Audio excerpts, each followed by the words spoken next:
Speaking of headaches, how about Antonio Brown? He's going to meet with Art Rooney this week for the Pittsburgh Steelers, and he has formally requested his trade. And Antonio Brown, I think this is on purpose, by the way, is tanking his trade value.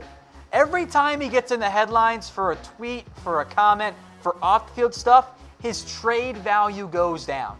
His contract, fairly team-friendly for the next couple of years, is worth a first-round pick. That's what Pittsburgh reportedly wants back.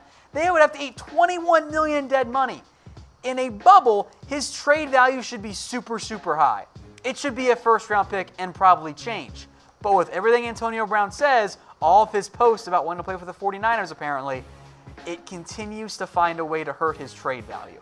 Now, in terms of the top destinations, here are the top four here at Chat Sports. The 49ers, number one, for obvious reasons. The Colts, they make sense, as do the Jets, and maybe even the Raiders if they want to go on. They can certainly offer more than most teams out there in terms of a trade package. So Antonio Brown, look, I bet on him staying with the Pittsburgh Steelers, but a trade could very well go down.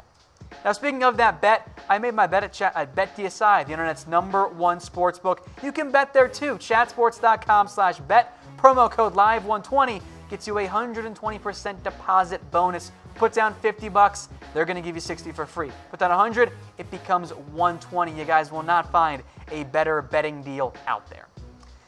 Let's talk more Steelers here. Le'Veon Bell, who might get the transition tag, which kind of feels almost like pettiness from the Pittsburgh Steelers. Pittsburgh apparently wants to transition tag him, then try and trade him because their overall fear is that if we give players what they want with a new contract before their time is up, they got like 3 years left or whatever, or we let Le'Veon Bell win this and get to free agency easily, then what's to stop other players from doing it?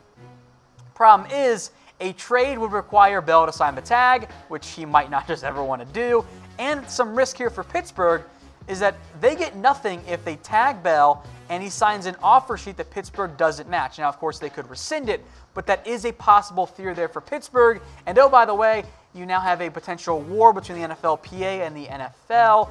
The transition tag could be worth $14.5 million or $9.5, depends on how the arbitrator decides. How do you impact Bell sitting out last year? If you say it doesn't count at all, then it's 9.5. If you say it still counts as a year, it's 14.5. So that's something to at least monitor.